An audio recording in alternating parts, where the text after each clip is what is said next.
días y bienvenidos de nuevo a Autopística, que es el programa en la red de la Biblioteca y Centro de Investigación Jesús T. Piñero de la Universidad del Este. Quien le habla es Jaime Parch, catedrático auxiliar destacado en la Biblioteca Piñero.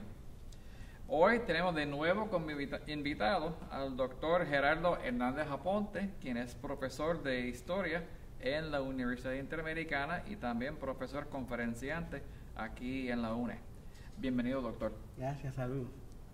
Pues hoy, en esta edición, vamos a hablar sobre una de las últimas publicaciones del doctor Hernández, que es El Espiritismo en Puerto Rico, 1860 a 1907.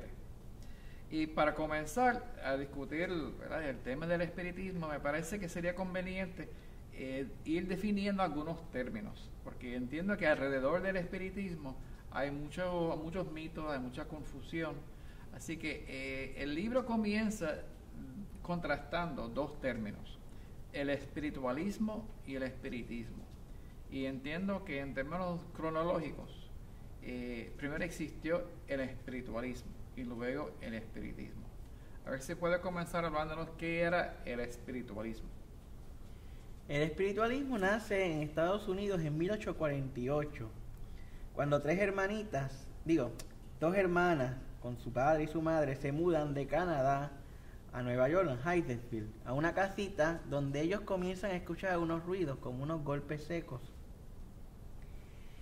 Y ya en marzo de ese año, los ruidos estaban aumentando en intensidad. Y un día la mamá está en el cuarto donde están las dos niñas y ve que una de las niñas le habla a los ruidos y le dice: oye tú, patas de cabra, ¿qué edad yo tengo? Y los ruidos reprodujeron la cantidad de años que tenía la niña. Es decir, que si la niña tenía 8 años, pues hicieron ruido 8 veces.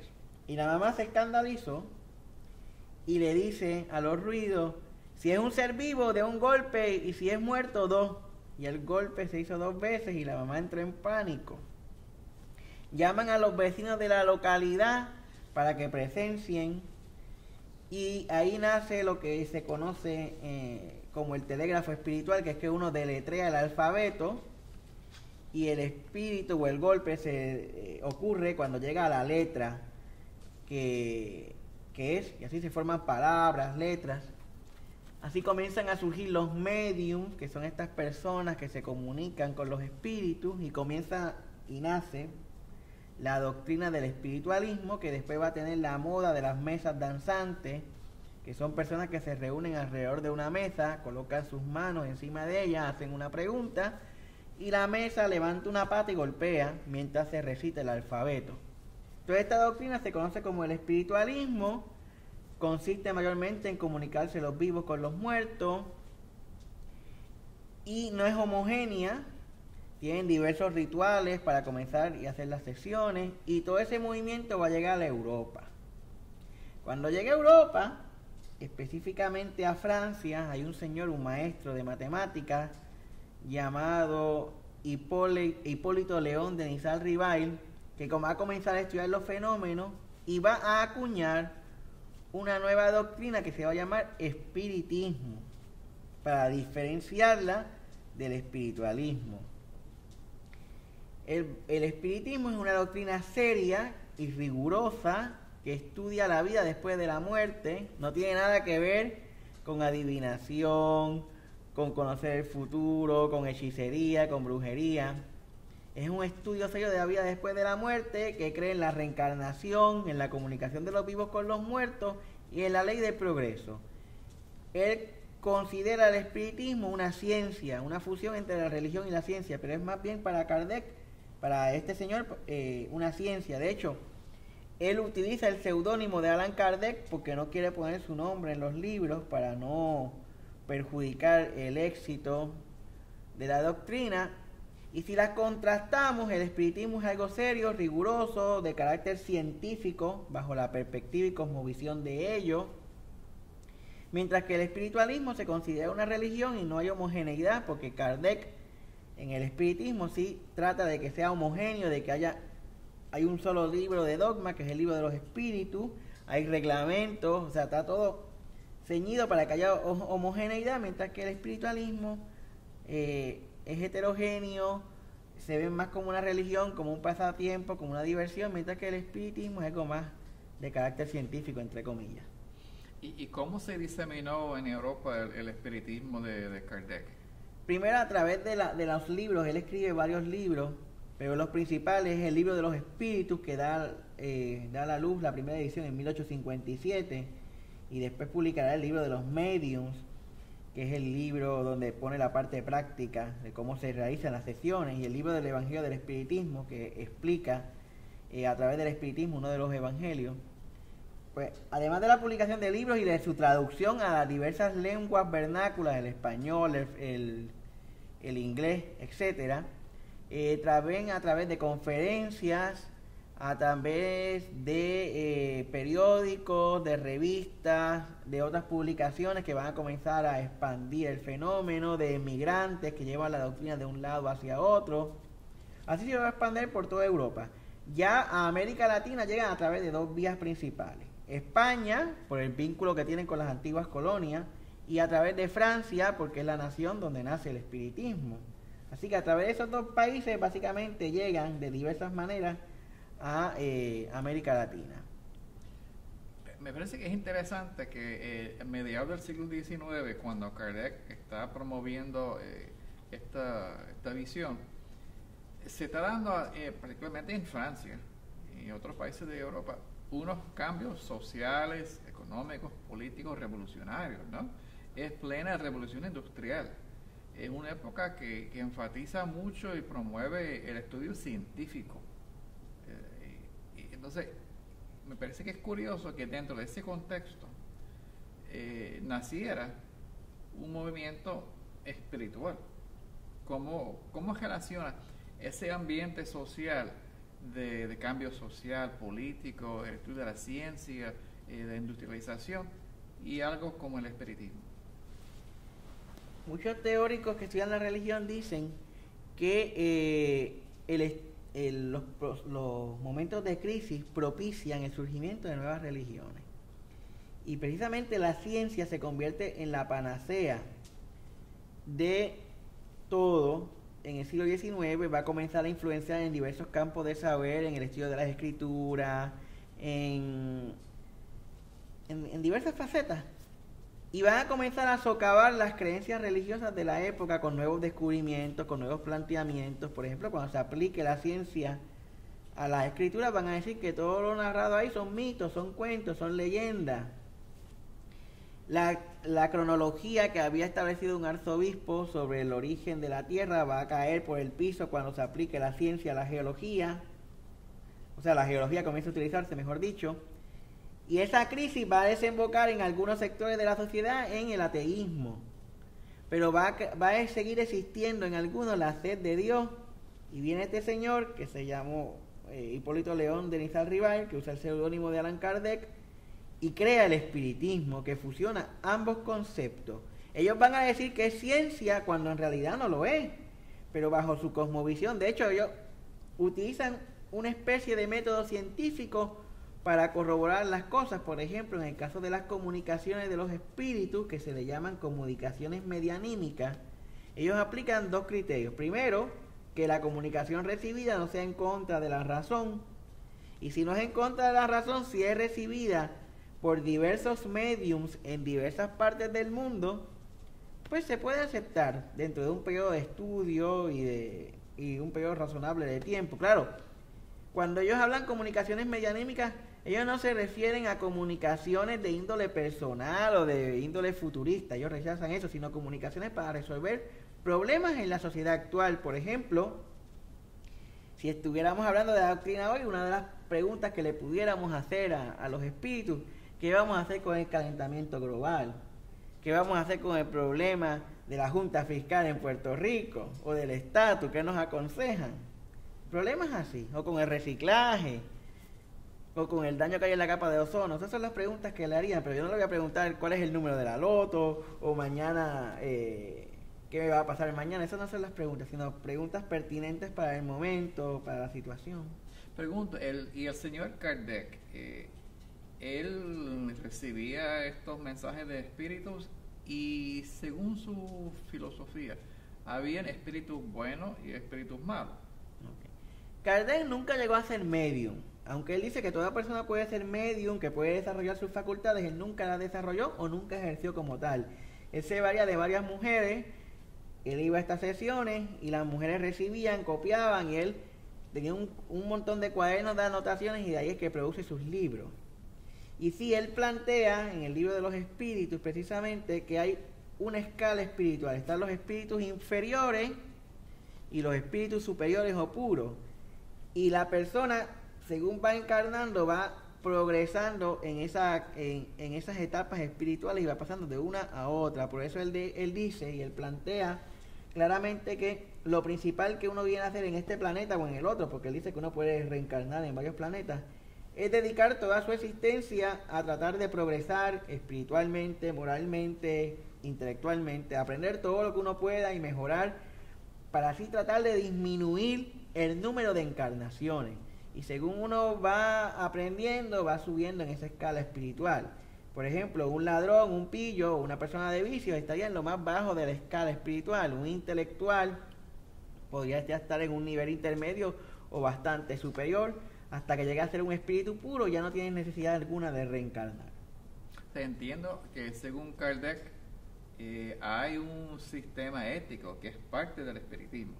Sí, efectivamente, una de las cosas que él plantea es siempre hacer la caridad, ayudar a los pobres, ayudar a los menesterosos, ser recto, honesto con sus cosas, no mentir. Porque él dice, si tú sigues siendo mentiroso o sigues perpetuando tus vicios, tarde o temprano en alguna encarnación vas a tener que dedicarte a perfeccionarla. Así que si ya conoces por qué estás aquí bajo la doctrina espiritista, pues dedícate a perfeccionarla. Así que hay un método ético detrás de todo esto. Entonces pregunto, el libro es sobre el espiritismo en Puerto Rico, ¿no? ¿Cómo llega el espiritismo a la isla? Bueno, todavía no he encontrado documentación alguna que me pueda asegurar cómo llegó, pero bajo los estudios me inclino a pensar de que antes de que llegue la prensa publica noticias referentes al movimiento, ya sea en Europa o en América Latina. Posteriormente, el comercio de libros o la llegada de inmigrantes que han tenido contacto, conocen la doctrina, bien en Europa, bien en América Latina, la traen. Esto va a tener un boom en 1876, porque varios años antes, en 1872, un señor que se llamó Emeterio Bacón Cambiaso, se le muere su madre y él se queda angustiado y preocupado en saber qué pasó con ella. Va a una mercería y el dependiente le da el libro de los espíritus de Allan Kardec. Y él comienza a estudiar la obra, pero no encuentra, según él dice, a nadie en Mayagüez ni en los alrededores que le explique la doctrina, que le ayude a entenderla, hasta que finalmente años después consigue a algunas personas y forma un grupo de propaganda y de estudio. Un grupo de propaganda son personas que aportan económicamente para regalar literatura espiritista, ya sea periódicos, hojas sueltas, libros, y que también dan mítines o conferencias sobre el espiritismo. Así que el comercio de libros, los grupos de propaganda, las publicaciones en periódicos, en libros, en revistas, la conversación, la presentación de obras teatrales que tienen la temática, van a ser los métodos principales de difusión del espiritismo en el siglo XIX. Así que de una forma u otra las personas tienen que haber escuchado la palabra espiritismo, lo tienen que haber leído en la prensa o en algún libro, aunque quizás no entendían lo que era, pero la palabra y el concepto estaba ahí sonando. Es como hoy día la Junta de Control Fiscal. Todo el mundo tiene que haberla escuchado. Quizás no todo el mundo sabe lo que es, pero en conversaciones, en la prensa, en las noticias, tiene que haberla escuchado. Lo mismo pasaba con el espiritismo. Pues cuando uno lee la prensa de la época, ¿no? Siglo XIX, ellos creían una imagen de que los espiritistas son básicamente gente ignorante, sin educación formal, gente supersticiosa, pero uno sabe también que entre los espiritistas habían intelectuales como Matienzo Cintrón, Corchado Guarbe. Básicamente, ¿quiénes componían este sector de los espiritistas? En un principio eran intelectuales y personas que sabían leer, porque el espiritismo, para aplicarlo, para estudiarlo, hay que saber leer. Pero después, poco a poco, va a ir pasando a la masa de campesinados a través de intermediarios que le leían los libros. Y el campesinado lo que va a hacer es que va a quitar del espiritismo aquellos elementos que no le gustan, que es el estudio riguroso, y se va a quedar con la parte fenomenológica. Y como no va a haber contradicción según su mentalidad con el catolicismo, porque el catolicismo cree en sueños, en revelaciones, en orarle a los santos, en que las ánimas del purgatorio pueden venir, si Dios lo permite, a pedir oración, pues como no van a ver ese tipo de contradicción, se van a quedar con la parte del espiritismo fenomenológico y van a hacer lo que se conoce como el espiritismo popular o folclórico, una nueva variante. Y la prensa va a desprestigiar el movimiento haciendo alusión a esa gente que hace esas prácticas. Y que también a veces las prácticas no tienen nada que ver con el espiritismo, pero la prensa lo va a llamar como prácticas espiritistas para desprestigiar el movimiento. Entiendo también que entre los espiritistas, en los centros espiritistas, había una presencia significativa de mujeres que tenían ciertas responsabilidades en los centros espiritistas, ¿no? Sí, la mayoría de hay medium varones, pero la mayoría de las medium eran mujeres porque tienen esa sensibilidad, según los que han estudiado esto desde diversas perspectivas, desde la medicina, desde la sociología, para tener ese tipo de facultad. Y como en la sociedad patriarcal en que vivían, la mujer no tenía mucho espacio, lo más que podía hacer era monja, ama de casa. Ya en el siglo XIX, que comienza un poco a liberalizarse, pues el espiritismo le daba un papel protagónico porque podía presidir la mesa, podía ser medium, podía ser la presidenta del centro. Así que muchas mujeres van a entrar al espiritismo, van incluso a escribir. De hecho, una cosa asombrosa que yo encontré y descubrí es que la primera mujer novelista de este país, Josefa Martínez Torres, la primera mujer que publica una novela, porque antes hubo, creo que hubo una, pero no muere y la deja inédita y se perdió. Pero la primera mujer que publica era medium, era espiritista, no tuvo ningún tipo de instrucción y supuestamente toda su producción es dictada por espíritu. Entonces este escribano que se da cuenta, la conoce en un centro espiritista, la ayuda a canalizar su producción y él es el que comienza a copiarle todo. O sea que el espiritismo es un medio para que ellas se desarrollen en diversos ámbitos. Hay otras que escribían en periódicos y se publicaba. Bueno, los artículos los enviaban a la revista La Luz del Porvenir en España y ahí es que se comienzan a publicar. Después le publican sus obras aquí. O sea, el espiritismo fue una vía para desarrollarse, para tener un papel protagónico en la sociedad, para darse a conocer fuera del país. ¿Cómo se llama la novela de la... Se llama Colección de Novelitas Cortas y Artículos de Recreo. El único ejemplar que existe, hasta donde yo tengo entendido, está en la biblioteca del Ateneo. El año pasado yo hice una edición facsímil de todas sus obras, las que yo conseguí, con un estudio introductorio en un libro que se llama La Cieguecita de la Cantera, obras completas de Josefa Martínez Torres, porque en Puerto Rico se mencionaba, pero nadie estudiaba su obra. Y cuando yo fui a un viaje a Argentina, descubrí en la biblioteca del centro espiritista más antiguo del mundo en funciones todos sus artículos, más también descubro otra obra que desconocía su existencia y dije, esto hay que publicarlo para que en Puerto Rico se conozca y se estudie desde la literatura, desde la lingüística, de diversos campos. Pues yo no soy literato, yo lo que hice fue que las compilé y le hago un estudio desde el espiritismo y desde la historia, para que los literatos aquí en el país lo estudien, porque esto amerita, porque así como estuvo Josefa, hay otras mujeres y también hay varones que también producen este tipo de literatura, se llaman comunicaciones medianímicas, que son novelas, a veces de más de 100 páginas, señoras y señores, una cosa curiosa, y que en el país nadie las ha estudiado, y no es una ni dos, sino por lo menos hay como 5 o 6 en el periodo de estudio.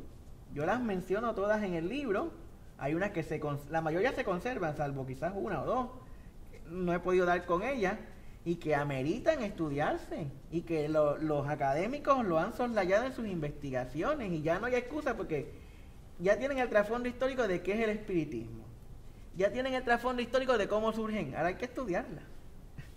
Pues según nos narran en el estudio, hay 2 instituciones que realmente atacan el espiritismo aquí en el siglo XIX, que son la Iglesia y el Estado español. ¿Cómo fue ese proceso de conflicto entre movimiento espiritista y Iglesia y Estado? Hay que entender que cuando llega el espiritismo a la isla, la iglesia y el Estado están unidas desde la colonización de la isla y lo van a estar hasta la llegada del Imperio estadounidense en 1898. Por lo tanto, la única religión permitida en la isla era la católica, hasta 1869, que hay un decreto de libertad de culto por breve tiempo. Por lo tanto, al espiritismo se le va a perseguir, va a haber conflicto, la iglesia lo va a atacar con cartas pastorales, con sermones, con prédicas, con libros que se van a publicar, ya sea aquí o en el extranjero, y van a traer y van a vender. Va a haber conflicto por los entierros, porque toda persona que no fuera católica no podía ser enterrada en los cementerios. Entonces, ¿qué vamos a hacer con los espiritistas? Pues, o los enterramos afuera o comienzan a crearse cementerios civiles. Va a haber conflictos por los matrimonios, porque si usted no es católico, no puede contraer matrimonio, porque el único matrimonio permitido es el católico. Después se va a crear el matrimonio civil en 1888, pero mientras tanto, o usted tenga que viajar a una isla en el Caribe y casarse a lo civil y regresar a la isla, o hacerse pasar por católico para contraer matrimonio aunque no creyera en ello. Por otro lado, el Estado todo le olía a conspiración, porque acababa de pasar el Grito de Lares en 1868, y va a pensar que los espiritistas están conspirando para derrocar el gobierno, y va a hacer una extensa investigación, va a haber un expediente inmenso que va a hacer el gobierno, que nunca pude dar con él, se extravió. Pero va a llegar el caso de que uno de los gobernadores españoles a finales del siglo XIX va a mandar a cerrar los centros porque creen que están conspirando, sea verdad o no, porque yo no he encontrado evidencia contundente que los centros espiritistas en Puerto Rico se usen para conspirar contra el gobierno español, pero es una de las herramientas que yo pienso que usa el gobierno y los incondicionales españoles para difamar el movimiento, porque llega el momento para 1875 que uno de los que persigue a los espiritistas, que se llamó Alejandro Infiesta, dice: si dejamos a esta gente, dentro de poco va a invocar a Simón Bolívar, a Sucre y a otros para que les digan cómo liberar a la isla. Y este movimiento es más peligroso que la masonería y hay que erradicarlo. Así que va a haber, tanto la iglesia como el Estado van a hacer campañas para desprestigiar y tratar de eliminar. Y de hecho, a raíz del expediente que se forma en la isla, la Guardia Civil se va a utilizar para desarticular los centros espiritistas, para vigilarlos, para destruirlos. Se va a prohibir, aunque ya estaba prohibido, pero va a ser más fuerte entonces la entrada de los libros del espiritismo a la isla a través de las aduanas. Se va a tener que entrar por contrabando. Mencionó a los masones, ¿no? Sí. Y cuando uno ve la prensa de la época, pues hay tres grupos que siempre están bajo sospecha: los espiritistas, los masones y los librepensadores. ¿Cuál es la relación entre esos tres movimientos? Pues los tres grupos se van a unir para luchar contra la iglesia, para tratar de secularizar la sociedad, de arrancarle de las manos a la iglesia aquellas facetas de la vida humana que ellos pensaban que no deberían de estar bajo ella: el matrimonio, los entierros, crear el registro civil para que no todo el mundo tuviera que bautizarse para tener constancia de que nació. Y entonces, bajo esa época española va a haber una alianza entre ellos. De hecho, algunos periódicos espiritistas estaban dirigidos a los librepensadores y los masones para tener un público más amplio y que fuera costo efectiva la publicación. No todos los masones y no todos los librepensadores van a ser espiritistas. Hay librepensadores y masones que no se llevan y los van a odiar, pero de que va a haber una estrecha colaboración, no solamente para quitarle poder a la iglesia, se ve no solamente en la prensa y en los objetivos en comunes, sino también en los símbolos y en el léxico que a veces van a compartir, que uno ve los reglamentos espiritistas y dice: Dios, pero aquí hay léxico que es masónico, que no es espiritista, y uno ve a veces los sellos o los símbolos que usan y son de origen masónico. Así que hay una estrecha colaboración. Incluso va a haber logias que van a prestar sus espacios para la celebración de sesiones espiritistas. Así que hay un vínculo inmenso, por lo menos en la época española, para ello. Pues sí, entonces pasamos al 98 y los años posteriores, ¿no? Porque la tesis incluye, ¿no?, los primeros años del siglo XX. El cambio del 98, ¿no?, la invasión norteamericana, ¿cómo impacta ese cambio de régimen colonial sobre la vivencia del espiritismo? Pues fue muy favorecedor, porque como ellos proclaman la libertad de culto, ahora no van a tener quien los persiga. Y como no tienen quien los persiga, Rosendo Matienzo Cintrón se va a tirar una campaña, pueblo por pueblo, dando mítines a favor del espiritismo. Y eso va a ser un boom, porque no es lo mismo que el cocinero que vive en la esquina de la calle hable del espiritismo que una figura de la talla y prestigio de Rosendo Matienzo Cintrón, que le va a dar un respaldo sólido a la doctrina, de manera que ya en 1913 funda la Federación de Espiritistas en Puerto Rico. Esta Federación de Espiritistas surge en el 3, pero ya en el siglo XIX, a finales, hay varios intentos para tratar de fundar la Federación de Espiritistas que se ven frustrados por diversas causas que todavía no he podido precisar, pero ya en el 3, o sea, la invasión estadounidense favoreció de manera abrumadora la libertad de culto y va a favorecer que el espiritismo tenga un arraigo en la sociedad y una expansión increíble a nivel de que se funda la dichosa Federación de Espiritistas. ¿Cómo concretamente? Porque el libro tiene una larga lista de los centros espiritistas que han existido en Puerto Rico. ¿Cómo fue el proceso de fundar un centro espiritista? Pues hay varios métodos en que se fundan. A veces alguien comienza a estudiar el libro, uno de los libros de Allan Kardec, y hace una reunión espontánea de vecinos, y eso va a ir evolucionando de la espontánea a lo formal y se crea el centro. A veces habían tantos concurrentes que él se divide de un centro, pues nacen otros. A veces un centro va a fundar otro.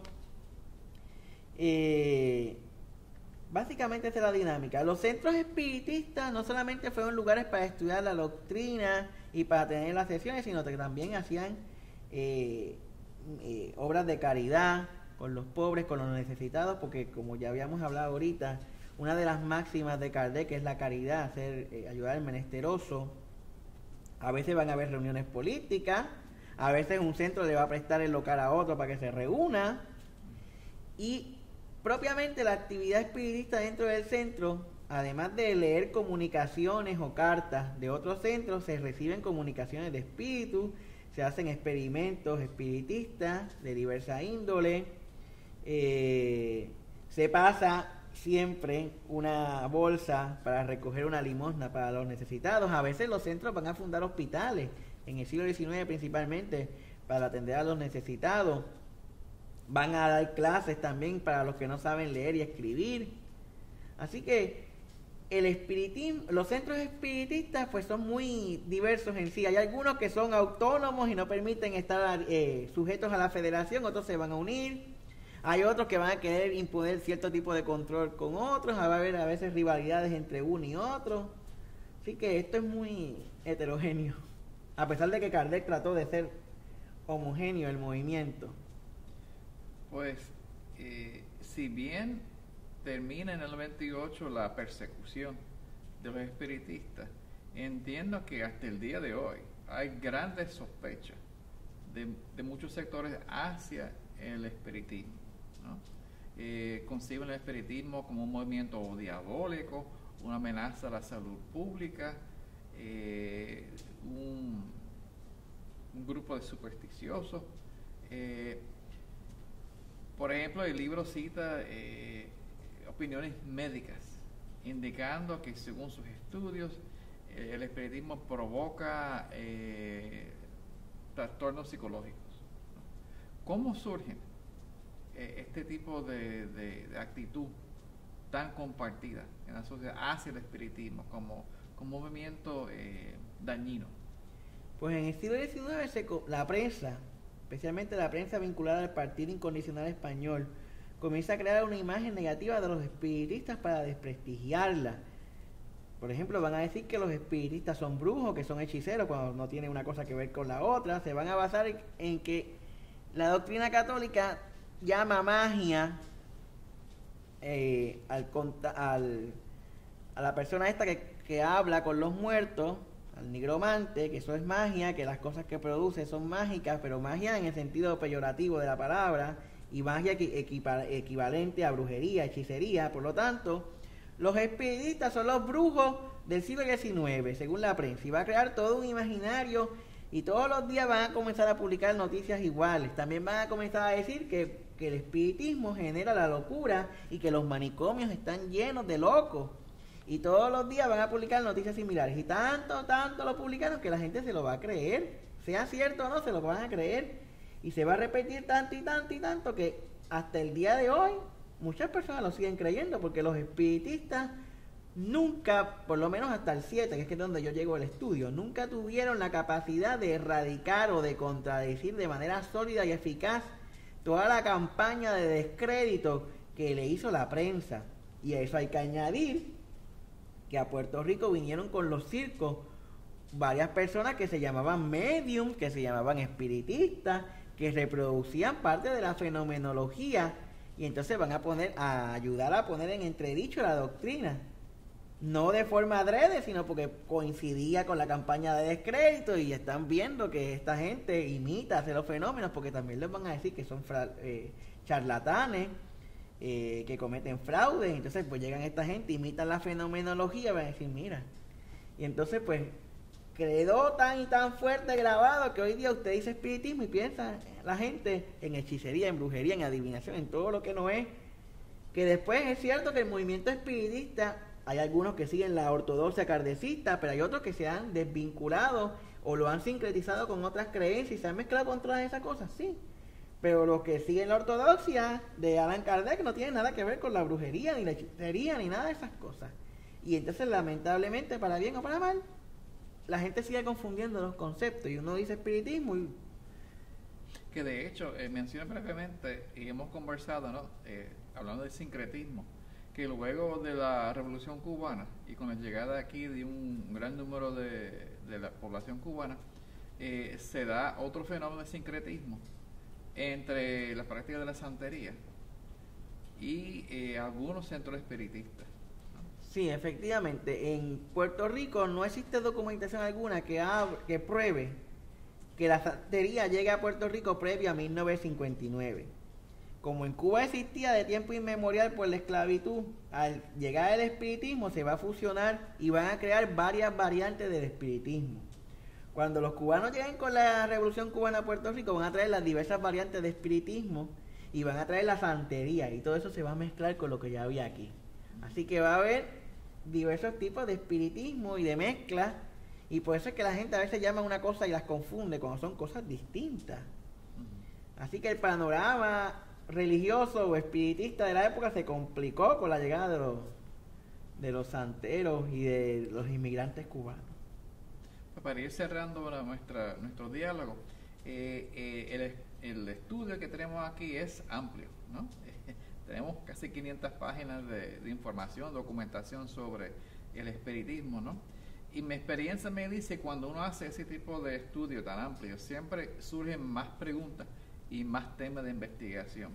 En estos momentos, ¿cuáles son los temas que quedan, a su parecer, pendientes a investigar sobre este tema? Pues yo quisiera seguir el estudio, yo lo terminé en el 7, lo quisiera seguir por lo menos hasta la llegada de los cubanos, para probar documentalmente. Pues aquí la gente se pasa diciendo que el espiritismo viene de los africanos y que de los indígenas, pero no hay ningún estudio que te lo dé a entender ni te lo pruebe.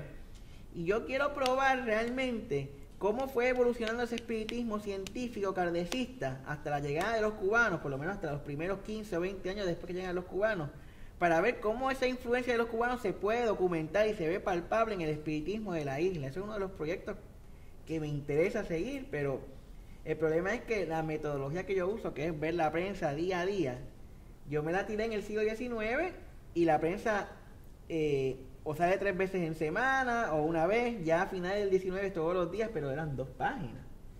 Ya la prensa a principios del siglo XX va aumentando 8, 12, 16 y es un poco más difícil ir página a página, o sea que es un proyecto que me va a tomar bastante tiempo y no sé si yo tenga la vida. Sí, tengo el interés, pero la vida no sé si me dé para concretarlo, pero me interesa sobremanera ver cómo se va ese fenómeno y además de que sería una manera de probar la hipótesis que llevo sosteniendo. Pues gracias, doctor, por la visita. Les felicitamos por la labor que representa este texto, ¿no? Lo recomendamos a nuestros amigos y le agradecemos también a nuestros amigos su sintonía y le invitamos a seguir viendo Utopística en nuestras próximas ediciones. Que estén bien.